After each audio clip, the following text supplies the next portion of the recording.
Hello guys, welcome back to channel. நம்ம இனி என்ன பார்க்க போகிறோம் பார்த்தீங்கன்னா, தமிழ்நிலையே பார்த்துட்டு வந்திருப்பீங்க.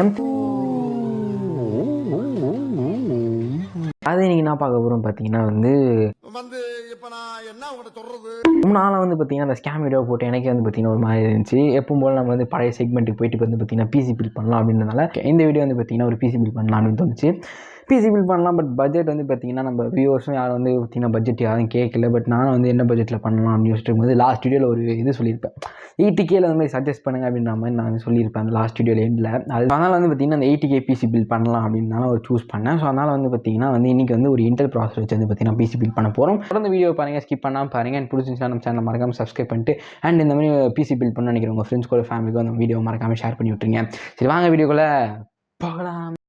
ஸோ ரீசெண்டாக பார்த்தீங்கன்னா நம்ம 50K பிசி பில் அப்படின்ட்டு லாஸ்ட்டாக ஒரு வீடியோ போட்டிருப்போம். ஸோ அந்த வீடியோ கீழே பார்த்தீங்கன்னா நிறைய பேர் 2-3 பேர் பார்த்தீங்கன்னா கமெண்ட் பண்ணியிருந்தீங்க, ப்ரோ இந்த மாதிரி AMD radian graphics card use பண்ணலாம், NVIDIAக்கு பதில். NVIDIAவோட AMD ரேடியன் கிராஃபிக்ஸ் கார்டு நல்லா பர்ஃபார்மன்ஸ் தருது. ஸோ NVIDIA அந்த 3050யும் சரி 1650 சரி கம்மியாக தான் பர்ஃபார்மன்ஸ் தருது வென் கம்பேர் டு ரேடியானோட கிராஃபிக்ஸ் கார்டு அப்படின்னு மாதிரி சொல்லியிருந்தாங்க. அதுக்கு பார்த்தீங்கன்னா நான் கமெண்ட் பாக்ஸ்லேயே பார்த்தீங்கன்னா ரீசன் சொல்லியிருந்தேன். இன்னொரு தடவை பார்த்தீங்கன்னா நான் கன்ஃபார்ம் பண்ணிக்கிறேன். ஆக்சுவலி என்னன்னா நான் NVIDIA கிராஃபிக்ஸ் கார்டு தான் நான் யூஸ் பண்ணிட்டு இருந்தேன். அதாவது இப்போ யூஸ் பண்ணுறது NVIDIA கிராஃபிக்ஸ் கார்டு தான். என்னை சுற்றி இருக்கவங்க, அதாவது என் ஃபேமிலியாக இருக்கட்டும், ஃப்ரெண்ட்ஸாக இருக்கட்டும், எல்லாருமே யூஸ் பண்ணுறது அந்த NVIDIA சைடில் இருக்க கிராஃபிக்ஸ் கார்டு தான். ஸோ அதனால் பார்த்தீங்கன்னா நான் அதை பற்றி நான் கேட்பேன். அவங்க யூஸ் பண்ணுறவங்க கிட்ட நான் அந்த கிராஃபிக்ஸ் கார்டை பற்றி கேட்கும்போது அவங்க சொன்ன விஷயத்தை பார்த்தீங்கன்னா நான் இந்த வீடியோ பண்ணேன். எனக்கு தெரிஞ்சு யாரும் பார்த்தீங்கன்னா AMD radian graphics card use பண்ணல. அண்ட் எனக்கு பார்த்தீங்கன்னா அந்த கிராஃபிக்ஸ் கார்டை பற்றி ஒரு நாலேஜ் இல்லை. ஏன்னா பேசாதடா, படிக்காத தற்குறிப்பேன். NVIDIA கிராஃபிக்ஸ் கார்டு தெரிஞ்ச அளவுக்கு பார்த்தீங்கன்னா எனக்கு AMD சைடில் இருக்க கிராஃபிக்ஸ் கார்டு பற்றி அவ்வளோ நாலேஜ் இல்லை. எங்கே நாலேஜே இல்லாமல் நான் அதை பற்றி சொல்லி அது எங்கே மிஸ்லீட் ஆகிடுச்சுன்னா தப்பாக போயிடுமேன்றதுக்காக பார்த்தீங்கன்னா நான் அந்த கிராஃபிக்ஸ் கார்டை பற்றி பேசல. அதுக்கடுத்து பார்த்தீங்கன்னா அவங்க சொன்னதுக்கடுத்து நான் போய் செக் பண்ண அளவுக்கு பார்த்தீங்கன்னா பர்ஃபார்மன்ஸ் வைஸில் பார்த்தீங்கன்னா AMD அந்த ஒரு பட்ஜெட் செக்மெண்ட்டில் நல்லா பர்ஃபார்ம் பண்ணியிருக்கு. So I accept my mistake. And உங்கள் வீட்டு பிள்ளையா நினைச்சு எல்லாரும் என்னை மன்னிச்சிருங்க. ஏண்டா இனிமேல் பார்த்தீங்கன்னா நான் எல்லா வீடியோலையும் 2 கிராஃபிக்ஸ் கார்டை பற்றியும் பேசுகிறேன், NVIDIA கிராஃபிக்ஸ் கார்டை பற்றியும் பேசுகிறேன், அண்ட் AMD கிராஃபிக்ஸ் கார்டை பற்றியும் பேசுகிறேன். அண்ட் நான் இதை பற்றி ஒரு சில பேர்கிட்ட கேட்ட வரைக்கும் பார்த்தீங்கன்னா சொன்னது என்னென்னா, சில வாட்டி பார்த்தீங்கன்னா AMD நல்லா பண்ணியிருக்கு அண்ட் சில வாட்டி NVIDIA நல்லா பண்ணியிருக்கு. ஸோ ரெண்டுத்தையுமே கம்பேர் பண்ண முடியாது. நம்ம ரியல் டைம் பெஞ்ச் மார்க்கிங்ஸ் இருந்தால் தான் இதை வச்சு கம்பேர் பண்ண முடியும் அப்படின்ற மாதிரி சொல்லியிருந்தாங்க.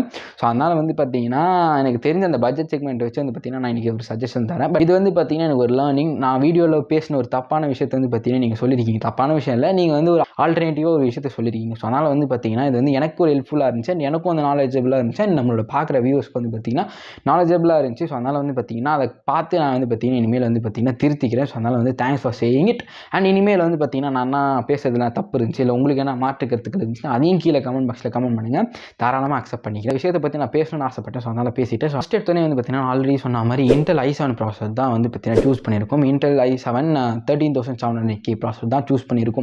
இதோட வேலை பார்த்தீங்கன்னா கிட்ட 30,000 பார்த்தீங்கன்னா அமேசானில் வித்துட்டு இருந்தாங்க. நீங்கள் பார்க்கும்போது மேபி ப்ரைஸ் சேஞ்ச் ஆகலாம், பட் ஆனால் நான் பார்க்கும்போது 30,000 அமேசானில் வித்துட்டு இருந்தாங்க.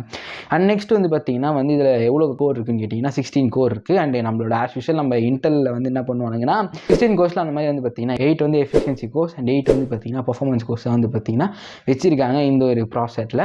அண்ட் நெக்ஸ்ட் பார்த்தீங்கன்னா நம்ம இன்டெல் i5 பார்த்துருப்போம் போன வீடியோவில். அதில் பார்த்தீங்கன்னா 20 MB தான் கேட்ச் மெமரி கொடுத்துருப்பாங்க. பட் இதில் பார்த்தீங்கன்னா 30 MB பார்த்தீங்கன்னா கேட்ச் மெமரி கொடுத்துருக்காங்க. இது பார்த்தீங்கன்னா for better. And next over clocking பண்ணுறவங்களுக்கு பார்த்தீங்கன்னா இதோட மேக்ஸ் கிளாக் ஸ்பீட் பார்த்தீங்கன்னா 5.40 GHz கொடுத்துருக்காங்க. அண்ட் இதோட பேஸ் கிளாக் ஸ்பீட் பார்த்தீங்கன்னா 2.50 GHz. இது பார்த்தீங்கன்னா நம்மளோட பர்ஃபார்மன்ஸ் கோர்ஸ்க்கும் எஃபிஷியன்சி கோர்ஸ்க்கும் பார்த்தீங்கன்னா டிஃப்ரென்ஸ் இருக்குது. அண்ட் நெக்ஸ்ட் பார்த்தீங்கன்னா இந்த ஒரு ப்ராசஸில் இன்டர்னல் கிராஃபிக்ஸ் கார்டு கொடுத்துருக்காங்கன்னு கேட்டிங்கன்னா எஸ், இந்த ப்ராசஸில் பார்த்தீங்கன்னா இன்டலோட UHD 770 கிராஃபிக்ஸ் கார்டு இன்டர்னலாக தான் கொடுத்துருக்காங்க. இன்டர்னல் கிராஃபிக்ஸ் கார்டு எக்ஸ்டர்னலாக நம்ம பார்த்தீங்கன்னா ஒரு கிராஃபிக்ஸ் கார்டு யூஸ் பண்ண போகிறோம். அந்த கிராஃபிக்ஸ் கார்டை பற்றி நான் லேட்டரான்னு சொல்கிறேன். பட் ஆனால் இதில் பார்த்தீங்கன்னா இன்டர்னல் கிராஃபிக்ஸ் கார்டு கொடுத்துருக்காங்க. நம்மளோட i5ல கொடுக்கல, பட் இந்த i7 ப்ராசஸரில் பார்த்தீங்கன்னா கொடுத்துருக்காங்க. இது பார்த்தீங்கன்னா குட்டான்னு கேட்டிங்கன்னா எஸ், குட் தான். ஓரளவுக்கு பார்த்தீங்கன்னா இன்டர்னல் கிராஃபிக்ஸ் கார்டு வச்சுருந்தீங்கன்னா உங்களோட பிசியோட பர்ஃபார்மன்ஸ் கொஞ்சம் இன்க்ரீஸ் ஆக சான்சஸ் அதிகமாக இருக்குது. நம்ம சூஸ் பண்ண மதர் போர்டு பார்த்தீங்கன்னா ATXல MSI B760M அப்படின்ற மதர் போர்டு தான் இந்த ஒரு ப்ராசஸருக்கு சூஸ் பண்ணியிருக்கோம். அண்ட் இதில் பார்த்தீங்கன்னா NVMe சப்போர்ட்டும் இருக்குது அண்ட் HDMI சப்போர்ட்டும் இருக்குது. ஓவர் கிளாக்கிங் இருக்கான்னு தெரியல, பட் ஓவர் கிளாக்கிங் தான் ஏன் போடுறேன், ஓவர் கிளாக்கிங் சப்போர்ட் இருக்கான்ட்டு. தான் பார்த்தீங்கன்னா நம்மளோட மதர் போர்டு. இதோட ப்ரைஸ் பார்த்தீங்கன்னா 12K பார்த்தீங்கன்னா அமேசானில் வித்துட்டு இருக்காங்க. இப்போ பார்த்தீங்கன்னா நம்ம டோட்டலாக 42K செலவு பண்ணியிருக்கோம். அண்ட் இன்னும் நம்ம கையில் பார்த்தீங்கன்னா 58K தான். நம்ம 58 பேசாதடா, படிக்காத தற்குறிப்பேன். பார்த்தீங்கன்னா நம்ம கையில் இருக்குது. இதை வச்சு ஒரு ரேமு, ஒரு கிராஃபிக்ஸ் கார்டு அண்ட் ஒரு SSD அண்ட் ஒரு SMBS, ஒரு கேபினெட், இது ஆர்த்தையும் வாங்கணும். நெக்ஸ்ட் வந்து பார்த்தீங்கன்னா ரேம். ஸோ ரேமை பொறுத்த வரைக்கும் பார்த்தீங்கன்னா நம்ம லாஸ்ட் டைம் யூஸ் பண்ண அந்த கொசேரோட அந்த வெஞ்சன்ஸ் ரேம் தான் வந்து பார்த்தீங்கன்னா நம்ம யூஸ் பண்ண போகிறோம். அது வந்து பார்த்தீங்கன்னா DDR4 ரேம் 2 ஸ்பீடோட இருக்க அந்த ரேமை தான் நம்ம சூஸ் பண்ண போகிறோம். ரேமை பொறுத்த வரைக்கும் பார்த்தீங்கன்னா லாஸ்ட் வீடியோ நான் யூஸ் பண்ண ரேம் தான், அது கொசேரோட வெஞ்சன்ஸ் ரேம் அப்படின்ற வெங்கன்ஸா அது வாய் எனக்கு சரியாக நோயில் கொஞ்சம் அட்ஜஸ்ட் பண்ணிக்கோங்க. ஸோ அதோட விலை வந்து பார்த்தீங்கன்னா ஒரு ரேமோட விலை வந்து பார்த்தீங்கன்னா 2.1K கிட்ட வந்து பார்த்தீங்கன்னா அமேசானில் வித்துட்டு இருந்தாங்க. ஸோ இதில் வந்து பார்த்தீங்கன்னா நம்ம 2 ரேம் யூஸ் பண்ண போகிறோம். அது 8GB ரேமே வந்து பார்த்தீங்கன்னா 2 யூஸ் பண்ண போகிறோம். ஸோ அதோட விலை வந்து பார்த்தீங்கன்னா 2 சேர்த்து 4.3K கிட்ட வந்துடுது. நெக்ஸ்ட் திங் வந்து பார்த்தீங்கன்னா நம்மளோட SSD பொறுத்த வரைக்கும் நான் வந்து போன தடவை வந்து 240GB SSD சொல்லியிருப்பேன். ஸோ அதுவும் உங்களுக்கு வேணால் வாங்கிக்கலாம். அந்த வெஸ்டர்ன் டிஜிட்டோட 240 SSD அது வந்து பார்த்தீங்கன்னா 2K கிட்ட. அண்ட் ஹார்ட் டிஸ்க்கும் உங்களுக்கு வேணும் ப்ரோ, எனக்கு SSDலாம் வேணாம், ஹார்ட் டிஸ்க் தான் வேணும்னு நினச்சிங்கன்னா ஹார்ட் டிஸ்க் யூஸ் பண்ணிக்கலாம். நான் ஏன் எப்போ பார்த்தாலும் SSD இல்லை NVMe SSD சொல்கிறேன். ரெண்டுமே வந்து பார்த்தீங்கன்னா உங்களுக்கு நல்லா ஃபாஸ்ட்டாக வேலை செய்யும் when compare to hard disk. But ஆனால் வந்து பார்த்தீங்கன்னா டேட்டானா லாஸ்ட் ஆயிடுச்சுன்னா ஹார்ட் டிஸ்கில் தான் வந்து பார்த்தீங்கன்னா வந்து ஈஸியாக ரெக்கவர் பண்ண முடியும் when compare to SSD and NVMe SSD. So அதனால் வந்து பார்த்தீங்கன்னா அந்த ஒரு விஷயத்தில் வந்து ஃபோக்கஸ்டாக இருங்க. அண்ட் இப்போ நம்ம யூஸ் பண்ணுறது நம்மளோட போன இதில் யூஸ் பண்ணது தான் வெஸ்டர்ன் டிஜிட்டோட 1TB SSD தான் யூஸ் பண்ணுறேன். 240GB எனக்கு தேவையில்லை. பட்ஜெட்லேயே வந்து பார்த்தீங்கன்னா பெருசாக இடிக்கல. ஸோ அதனால் வந்து பார்த்தீங்கன்னா நான் 1TB SSD சூஸ் பண்ணிக்கிறேன். அதோட விலை வந்து பார்த்தீங்கன்னா 6K வந்து பார்த்தீங்கன்னா அமேசானில் வித்துட்ருக்காங்க. அண்ட் நெக்ஸ்ட் திங் வந்து பார்த்தீங்கன்னா SMBS. ஸோ SMBS பொறுத்த வரைக்கும் பார்த்தீங்கன்னா நம்ம போன தடவை வந்து பார்த்தீங்கன்னா 550 வாட்டா 450 வாட்டான்னு யோசிச்சுட்டு இருந்தோம். பட் இந்த தடவை வந்து பார்த்தீங்கன்னா 550 வாட்டா 650 வாட்டான்னு தான் யோசித்தேன். பெட்டர் நான் வந்து பார்த்தீங்கன்னா 650 வாட் SMBS சூஸ் பண்ணிக்கிறேன். ஸோ டீப் கூலில் வந்து பார்த்தீங்கன்னா நம்மளோட 650 வாட் SMBS நான் சூஸ் பண்ணிக்கிறேன். ஸோ அதோட விலை வந்து பார்த்தீங்கன்னா கிட்டத்தட்ட 5K கிட்ட வந்து பார்த்தீங்கன்னா இருந்துச்சு. ஸோ இப்போ வந்து டோட்டலாக நம்ம எவ்வளோ பட்ஜெட் செலவு பண்ணிருக்கோம்னு கேட்டிங்கன்னா 42,000.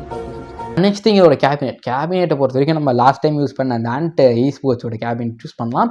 இல்லைனா வந்து ஜெப்ரானிக்ஸோட ப்ரீமியம் கேபினெட் சூஸ் பண்ணிக்கோங்க. ஏன்னா அதுவும் ரெண்டுமே வந்து பார்த்தீங்கன்னா கிட்டத்தட்ட சிமிலர். கேபினெட் என்னென்னு பார்த்தீங்கன்னா ஆண்டோட eSports Elite 1100 மிட் அப்படின்ற கேபினெட் தான் சூஸ் பண்ணியிருக்கோம். இதோட விலை 2K கிட்ட வந்து பார்த்தீங்கன்னா அமேசானில் வித்துட்டு இருந்தாங்க. கேபினெட் பொறுத்த வரைக்கும் உங்களோட ப்ரிஃபரன்ஸ் தான். நான் கேபினெட் உங்களுக்கு என்ன கேபினெட் பிடிச்சிருக்கோ அதை வாங்கிக்கோங்க. நான் பர்சனலாக ப்ரிஃபர் பண்ணுறது என்னென்னா இந்த மாதிரி ஃப்ரண்ட்டில் வந்து 3 ஃபேன் வச்ச மாதிரி வந்து பார்த்தீங்கன்னா கேபினெட் வாங்கிக்குவாங்க. கூலர் வந்து பார்த்தீங்கன்னா ப்ராப்பராக கிடைக்கும். ஸோ அதனால் வந்து பார்த்தீங்கன்னா நான் வந்து இந்த ஜெப்ரானிக்ஸ் ப்ரீமியம் இல்லை ஆண்ட் eSportsல Elite இருக்குது. ரெண்டுமே வந்து பார்த்தீங்கன்னா பட்ஜெட் ரேஞ்சில் உங்களுக்கு வரும். பட் ஆனால் உங்களுக்கு இல்லை ப்ரோ எனக்கு நல்லா வந்து கெத்தாக வேணும்னு நினச்சிங்கன்னா அதுக்கு ஒரு காசு அதிகமாக இருக்கும். ஸோ அதனால் வந்து உங்களுக்கு காசு அதிகமாக நீங்கள் கேபினெட் ஆனாலும் பரவாயில்ல நினச்சிங்கன்னா சூஸ் பண்ணுறது பெட்டர். பட்ஜெட்டை பொறுத்த வரைக்கும் பார்த்தீங்கன்னா வந்து எனக்கு வந்து கிராஃபிக்ஸ் கார்டு நான் 3 சூஸ் பண்ணி வச்சிருக்கேன். ரெண்டுமே வந்து பார்த்தீங்கன்னா பட்ஜெட்டோட அதிகமாக இருக்குது. பட் உங்களுக்கு அந்த பட்ஜெட்டில் க்ளோஸாக வந்து பார்த்தீங்கன்னா ஒரு 2000 எக்ஸ்ட்ரா நீங்கள் செலவு பண்ணுற மாதிரி இருந்தீங்கன்னா நீங்கள் வந்து பார்த்தீங்கன்னா வந்து நம்மளோட NVIDIAவோட GTX 3060 வந்து பார்த்தீங்கன்னா வாங்கிக்கலாம். அதோட பர்ஃபார்மன்ஸ் நல்லா தான் இருந்துச்சு. அதாவது வந்து பார்த்தீங்கன்னா 4Kலையும் சரி கேமிங்லையும் சரி அதோட பர்ஃபார்மன்ஸ் வந்து நான் கடைசியாக சொல்கிறேன். பட் ஆனால் வந்து இது நல்லா தான் பண்ணியிருக்கு. அண்ட் அது இல்லாமல் வந்து பார்த்தீங்கன்னா நம்ம லாஸ்ட் டைமே வந்து பார்த்தீங்கன்னா நிறைய பேர் AMD போடலன்னு வந்து சொல்லியிருந்தாங்க. வந்து பார்த்தீங்கன்னா AMD கிராஃபிக்ஸ் கார்டு எடுத்துகிட்டு வந்திருக்கேன். இதோட RX 7600 கிராஃபிக்ஸ் கார்டு வச்சிருக்கோம். அதோட விலை வந்து பார்த்தீங்கன்னா கிட்டத்தட்ட 26K வந்து பார்த்தீங்கன்னா அமேசானில் வித்துட்ருக்காங்க. அண்ட் அது இல்லாமல் அதோட வந்து பார்த்தீங்கன்னா கொஞ்சம் பர்ஃபார்மன்ஸ் அதாவது வந்து பார்த்தீங்கன்னா கிரேட் ஒரு 10 FPS வந்து பார்த்தீங்கன்னா அதோட வந்து நல்லா பர்ஃபார்ம் பண்ணிருந்துச்சு. அது வந்து என்னென்னு பார்த்தீங்கன்னா ரேடியனோட RX 7600 XT அப்படின்ற ஒரு கிராஃபிக்ஸ் கார்டு. அதோட விலை வந்து பார்த்தீங்கன்னா 34,000. ஸோ அதனால் வந்து பார்த்தீங்கன்னா இந்த தடவை வந்து 3 கிராஃபிக்ஸ் கார்டு எடுத்துகிட்டு வந்திருக்கேன். ஸோ உங்கள் பட்ஜெட் என்னவோ அதுக்கேற்ற மாதிரி வந்து பார்த்தீங்கன்னா வந்து நீங்கள் கிராஃபிக்ஸ் கார்டு சூஸ் பண்ணிக்கலாம். அண்ட் அது இல்லாமல் அந்த கிராஃபிக்ஸ் கார்டோட பர்ஃபார்மன்ஸும் நான் சொல்கிறேன். அப்போ இல்லை நான் வந்து அதோட பெஞ்ச் மார்க்கிங் சொல்கிறேன். அதை வச்சு நீங்கள் செக் பண்ணிக்கோங்க. ஸோ நெக்ஸ்ட் வந்து பார்த்தீங்கன்னா அப்படியே நம்மளோட ப்ராசரோட பெஞ்ச் மார்க்கிங்ஸ் போயிடலாம். ஸோ ப்ராசரோட பெஞ்ச் மார்க்கிங்ஸில் வந்து பார்த்தீங்கன்னா வந்து ஆவரேஜ் CPU பெஞ்ச் மார்க்கில் வந்து பார்த்தீங்கன்னா மல்டி த்ரெட்டில் 46,512 பாயிண்ட்ஸ் எடுத்திருக்கு. சிங்கிள் த்ரெட்டில் வந்து பார்த்தீங்கன்னா 4,362 பாயிண்ட்ஸ் வந்து பார்த்தீங்கன்னா எடுத்திருக்கு. இது வந்து குட்டா ப்ரோ அப்படின்னு கேட்டிங்கன்னா எஸ் நல்லாவே வந்து பார்த்தீங்கன்னா மல்டி த்ரெட்லையும் பண்ணியிருக்கு, சிங்கிள் த்ரெட்லையும் பண்ணியிருக்கு. கேமிங்கை பொறுத்த வரைக்கும் பார்த்தீங்கன்னா மல்டி த்ரெட்டை பாருங்கள். மல்டி த்ரெட்டில் வந்து பார்த்தீங்கன்னா நல்லா பர்ஃபார்ம் பண்ணிருச்சுன்னா கேமிங்க்கு வந்து பார்த்தீங்கன்னா ஓரளவுக்கு நல்ல சூட்டான ப்ராசர். ஸோ அதனால் வந்து பார்த்தீங்கன்னா கேமிங்கில் நல்லா பண்ணியிருக்கு. அண்ட் ப்ரொடக்டிவிட்டி சைட்லையும் வந்து பார்த்தீங்கன்னா நல்லா பண்ணியிருக்கு. அந்த ப்ராசர் வாங்குறது பெட்டர். இதுக்கு வந்து நம்ம காம்பினேஷனாக ஒரு கிராஃபிக்ஸ் கார்டு போடுவோம்ல, ஸோ அதுவும் இதுவும் எப்படி பர்ஃபார்ம் பண்ணியிருக்கு அப்படின்றத பார்ப்போம். எப்பவுமே வந்து பார்த்தீங்கன்னா நம்ம சினி பெஞ்ச் மார்க் பார்ப்போம். ஸோ அந்த மாதிரி வந்து பார்த்தீங்கன்னா இப்போ சினி பெஞ்ச் மார்க்கில் R23 எவ்வளோ பர்ஃபார்ம் பண்ணியிருக்குன்னா மல்டி கோரில் வந்து பார்த்தீங்கன்னா 31,602 பாயிண்ட்ஸ் எடுத்திருக்கு. இது வந்து பார்த்தீங்கன்னா AMD Ryzen 7900Xஐ விட 2000 பாயிண்ட்ஸ் வந்து பார்த்தீங்கன்னா நல்லா பண்ணியிருக்கு. 29,306 பாயிண்ட்ஸ் வந்து பார்த்தீங்கன்னா எடுத்திருக்கு. கிட்டத்தட்ட ரெண்டுத்துக்குமே வந்து பார்த்தீங்கன்னா 2000 பாயிண்ட்ஸ் வந்து பார்த்தீங்கன்னா டிஃப்ரென்ஸ் இருக்குது. ஸோ அதனால் வந்து பார்த்தீங்கன்னா இதில் வந்து இன்டெல் வந்து நல்லா பெட்டராக பர்ஃபார்ம் பண்ணியிருக்கு AMD Ryzen 9 சீரிஸை விட. அண்ட் நெக்ஸ்ட் வந்து பார்த்தீங்கன்னா சிங்கிள் கோரில் எவ்வளோ பர்ஃபார்மன்ஸ் கிடச்சிருக்குன்னு பார்க்கலாமா. சிங்கிள் கோரில் வந்து பார்த்தீங்கன்னா 126 பாயிண்ட்ஸ் வந்து கிடச்சிருக்கு. இது வந்து பார்த்தீங்கன்னா நம்மளோட M2 Ultra சிப்போட வந்து பார்த்தீங்கன்னா ஈக்குவலாக பர்ஃபார்ம் பண்ணியிருக்கு. M2 Ultraவோட விலை என்ன, இதோட விலை என்ன? ஸோ அதனால் வந்து பார்த்தீங்கன்னா விலைக்கு வச்சு நம்ம கம்பேர் பண்ணும்போது வந்து பார்த்தீங்கன்னா பெட்டராக பெர்ஃபார்ம் பண்ணியிருக்கு. இப்போ நம்ம பார்க்க போகிற கிராஃபிக்ஸ் கார்டு என்னன்னு பார்த்தீங்கன்னா NVIDIAவோட 3060 கிராஃபிக்ஸ் கார்டை பற்றி தான் பார்க்க போகிறோம். அதில் வந்து பார்த்தீங்கன்னா சைபர் பங்க் கேமில் வந்து பார்த்தீங்கன்னா ஐ செட்டிங்ஸில் 74 FPS கிடச்சிருக்கு, அல்ட்ராவில் 64 FPS கிடச்சிருக்கு. நெக்ஸ்ட் கேம் வந்து பார்த்தீங்கன்னா God of War. So God of War வந்து பார்த்தீங்கன்னா வந்து ஐ செட்டிங்ஸில் 78 FPS கிடச்சிருக்கு அண்ட் அல்ட்ராவில் 52 FPS கிடச்சிருக்கு. அண்ட் நெக்ஸ்ட் கேம் வந்து பார்த்தீங்கன்னா நம்ம எப்பவும் போல் எடுக்கிற மாதிரி Far Cry 6. So Far Cry 6 வந்து பார்த்தீங்கன்னா வந்து ஐ செட்டிங்ஸில் 101 FPS கிடச்சிருக்கு அண்ட் அல்ட்ராவில் வந்து பார்த்தீங்கன்னா 90 FPS தான் கிடச்சிருக்கு.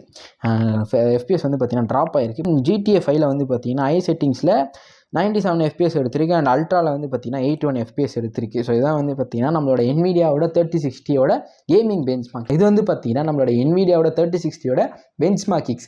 நெக்ஸ்ட்டாக நம்ம பார்க்க போகிறது வந்து பார்த்தீங்கன்னா AMDயோட Radeon RX 7600ஓட பெஞ்ச்மார்க்கிங்ஸ். இதோட கிராஃபிக்ஸ் கார்டோட பெஞ்ச்மார்க்கிங்ஸ் எடுத்திங்கன்னா ஃபார் கிரையில் வந்து பார்த்தீங்கன்னா ஐ செட்டிங்ஸில் 68 FPS வந்து பார்த்தீங்கன்னா எடுத்திருக்கு. இது வந்து பார்த்தீங்கன்னா நம்மளோட NVIDIA வந்து பார்த்தீங்கன்னா வந்து ஐ செட்டிங்ஸில் 74 FPS எடுத்திருக்கு. ஸோ கிட்டத்தட்ட வந்து பார்த்தீங்கன்னா 6 FPS வந்து பார்த்தீங்கன்னா ட்ராப் இருக்குது நம்மளோட AMDயோட கிராஃபிக்ஸ் கார்டில். அண்ட் நெக்ஸ்ட் திங் வந்து பார்த்தீங்கன்னா GTA 5 வந்து பார்த்தீங்கன்னா ஐ செட்டிங்ஸில் 75 FPS வந்து பார்த்தீங்கன்னா AMD கிராஃபிக்ஸ் கார்டில் கிடச்சிருக்கு. நம்மளோட NVIDIA கிராஃபிக்ஸ் கார்டில் வந்து பார்த்தீங்கன்னா ஐ செட்டிங்ஸ்லேயே வந்து பார்த்தீங்கன்னா 97 FPS கிடச்சிருக்கு. அண்ட் நெக்ஸ்ட் திங் நம்மளோட Red Dead Redemption 2ல் வந்து பார்த்தீங்கன்னா நம்மளோட AMDயில் வந்து பார்த்தீங்கன்னா 70 FPS கிடச்சிருக்கு. பட் ஆனால் வந்து NVIDIAவில் நமக்கு அதோட FPS வந்து பார்த்தீங்கன்னா கிடைக்கல, அது டேட்டா வந்து பார்த்தீங்கன்னா கிடைக்கல. ஆனால் AMD சைடில் எனக்கு கிடச்சிருக்கு. ஸோ இது வந்து பார்த்தீங்கன்னா 70 FPS நல்ல ஒரு இதான் ப்ரோன்னு கேட்டிங்கன்னா எஸ், அந்த ஒரு ப்ரைஸ் ரேஞ்சுக்கு வந்து பார்த்தீங்கன்னா நல்லா தருது. அண்ட் அது இல்லாமல் வந்து பார்த்தீங்கன்னா சைபர் பங்க் வந்து பார்த்தீங்கன்னா AMD கிராஃபிக்ஸ் கார்டில் 62 FPS வந்து பார்த்தீங்கன்னா ஐ செட்டிங்ஸில் ஆவரேஜாக தருது. அப்படியே வந்து பார்த்தீங்கன்னா நம்மளோட NVIDIA சைட் போனோம்னா NVIDIAவில் வந்து பார்த்தீங்கன்னா சைபர் பங்க் ஐ செட்டிங்ஸில் 74 FPS தருது. ஸோ கிட்டத்தட்ட 12 FPS வந்து பார்த்தீங்கன்னா AMDக்கும் NVIDIAவுக்கும் ட்ராப் இருக்குது. இது ஏன் ட்ராப்புன்றதை நான் சொல்கிறேன். அது என்ன விஷயம்னு கேட்டிங்கன்னா இந்த ஒரு கிராஃபிக்ஸ் கார்டு வந்து பார்த்தீங்கன்னா Intel i5 ப்ராசரில் யூஸ் பண்ண ஒரு கிராஃபிக்ஸ் கார்டு. ஸோ Intel i7ல் இந்த கிராஃபிக்ஸ் கார்டு போட்டான்னா பர்ஃபார்மன்ஸ் வந்து பார்த்தீங்கன்னா அதிகமாக சான்சஸ் இருக்குது. அண்ட் அது இல்லாமல் வந்து பார்த்தீங்கன்னா இந்த கிராஃபிக்ஸ் கார்டில் 8GB தான் வந்து பார்த்தீங்கன்னா VRAM இருக்குது. நம்மளோட NVIDIA 3060ல் வந்து பார்த்தீங்கன்னா 12GB VRAM இருக்குது. ஸோ 8GB VRAM வந்து பார்த்தீங்கன்னா நம்மளோட NVIDIAவோட 12GB VRAM வந்து பார்த்தீங்கன்னா டஃப் கொடுக்குற மாதிரி வந்து பார்த்தீங்கன்னா பெர்ஃபார்ம் பண்ணியிருக்கு. கிட்டத்தட்ட வந்து பார்த்தீங்கன்னா ஒரு 10 FPS 5 FPS அந்த மாதிரி தான் வந்து பார்த்தீங்கன்னா டிஃப்ரென்ஸ் இருக்குது. ஸோ அதனால் வந்து பார்த்தீங்கன்னா வந்து சில பேர் வந்து பார்த்தீங்கன்னா AMD சூஸ் பண்ணுறேன் அப்படின்ற மாதிரி சொல்லியிருந்தாங்க. ஸோ அதனால் வந்து அவங்களுக்காக வந்து பார்த்தீங்கன்னா இந்த ஒரு கிராஃபிக்ஸ் கார்டு சஜஸ்ட் பண்ணேன். அதை நான் ஆல்ரெடி சொன்ன மாதிரி i7ல் வந்து பார்த்தீங்கன்னா இந்த கிராஃபிக்ஸ் கார்டு போட்டால் பர்ஃபார்மன்ஸ் இன்க்ரீஸ் ஆக நிறைய சான்சஸ் இருக்குது. ஸோ அதனால் வந்து பார்த்தீங்கன்னா உங்களோட சாய்ஸ் தான், எங்களோட பட்ஜெட் பொறுத்து தான் நீங்கள் வாங்கலாம். ஆனால் இன்னும் கொஞ்சம் காசு போட்டிங்கன்னா வந்து AMDயோட 7600 XT வரும். அது வந்து அது ஒரு 8000 டிஃப்ரென்ஸ் கிடைக்கும்னு நினைக்கிறேன். 34,000 அந்த XT. இந்த 3 கிராஃபிக்ஸ் கார்டுக்கும் வந்து பார்த்தீங்கன்னா இதான் வித்தியாசம். அண்ட் நான் இன்னொரு விஷயம் சொல்கிறது என்னென்னு பார்த்தீங்கன்னா வந்து அட் எண்ட் ஆஃப் த டே இது வந்து பார்த்தீங்கன்னா உங்களோட விஷ். நீங்கள் தான் வாங்கி நீங்கள் தான் யூஸ் பண்ண போகிறீங்க. உங்களோட பர்ஃபார்மன்ஸ் நீங்கள் எதுக்கு யூஸ் பண்ண போகிறீங்க உங்களுக்கு தான் தெரியும். ஸோ அதனால் வந்து பார்த்தீங்கன்னா நீங்கள் பார்த்து ரிசர்ச் பண்ணி வாங்கிக்கோங்க. நான் சொல்கிறத சொல்லிவிட்டேன், அதோட பர்ஃபார்மன்ஸை நான் போட்டேன். இன்றைக்கி யூஸ் பண்ண எல்லா ப்ராடக்ட்ஸோட லிங்க் வந்து பார்த்தீங்கன்னா கீழே டிஸ்கிரிப்ஷனில் தரேன், போய் செக் பண்ணி பாருங்கள். அண்ட் இந்த வீடியோவில் என்ன மாற்று கருத்துக்கள் இருந்தால் அதையும் கீழே கமெண்ட் பாக்ஸில் கமெண்ட் பண்ணுங்கள். ப்ரோ நீங்கள் எந்த ப்ராசஸ் யூஸ் பண்ணியிருக்கலாம், இல்லை ப்ரோ நீ வந்து இந்த கிராஃபிக்ஸ் கார்டு யூஸ் பண்ணியிருக்கலாம் அப்படின்ற மாதிரி எனக்கு கமெண்ட்ஸ் இருந்துச்சு, அதையும் கீழே கமெண்ட் பாக்ஸில் போடுங்க, தாராளமாக அதை அக்செப்ட் பண்ணிக்கிறேன். நெக்ஸ்ட் திங் வந்து பார்த்தீங்கன்னா இந்த மாதிரி ஒரு ஹை ரேஞ்ச் ப்ராசஸ் போகும்போது வந்து பார்த்தீங்கன்னா எஸ்பெஷலாக வந்து பார்த்தீங்கன்னா கூலிங் சிஸ்டம் வந்து ப்ராப்பராக இருக்குன்னு நினைப்போம். ஸோ அதுக்கு வந்து பார்த்தீங்கன்னா அதிலே கூலர் தருவாங்க. எக்ஸ்டர்னலாக நீங்கள் ஆனால் கூலர் வாங்கணும்னு நினச்சிங்கன்னா ஆன்டெக்கோட eSportsல வந்து பார்த்தீங்கன்னா 1200க்கு ஒரு கூலர் இருந்துச்சு, RGB கூலர் தான். வேணா அதை வாங்கி வந்து போட்டுக்கோங்க. ஸோ அதோட லிங்க் வந்து பார்த்தீங்கன்னா கீழே டிஸ்கிரிப்ஷனில் தந்திருக்கேன். யூஸ்ஃபுல்லாக கூலர்லாம் வந்து பார்த்தீங்கன்னா ஒரு 700 நார்மல் கூலர் போனீங்கன்னா ஒரு வேளை உங்களுக்கு இந்த மாதிரி இப்போ மாடர்ன் டேயில் வந்து பார்த்தீங்கன்னா RGB கூலர்ஸ் தான் வந்து பார்த்தீங்கன்னா ஃபேமஸாக இருக்குது. ஸோ அதனால் அந்த கூலர்ஸ் என்ன வேணும்னு வச்சிங்கன்னா கீழே டிஸ்கிரிப்ஷனில் லிங்க் தந்திருக்கேன். அந்த கூலரையும் வாங்கி போட்டிங்கன்னா உங்களோட கூலிங் சிஸ்டம் நல்லாயிருக்கும் அண்ட் ப்ராப்பராக வந்து பார்த்தீங்கன்னா உங்களுக்கு பர்ஃபார்மன்ஸும் இன்க்ரீஸ் ஆகும். அவ்வளோதான், இந்த வீடியோ ஒரு முடிவுக்கு வந்தாச்சு. இது மாதிரி PC பில் பண்ண நினைக்கிற உங்கள் ஃப்ரெண்ட்ஸ்க்கு இல்லை உங்கள் ஃபேமிலியில் யாராச்சும் இருந்தால் அவங்களுக்கு வந்து பார்த்தீங்கன்னா இந்த வீடியோ ஷேர் பண்ணி விடுங்க. அண்ட் மறக்காமல் இந்த வீடியோ பிடிச்சிருந்தா லைக் பட்டன் லைக் பண்ணி விடுங்க. ஏன்னா நிறைய பேர் பார்க்குறீங்க, லைக் பண்ண மாட்டீங்க. ஸோ இன்னொரு வீடியோ சந்திப்போம். அண்ட் தென் பாப்பா.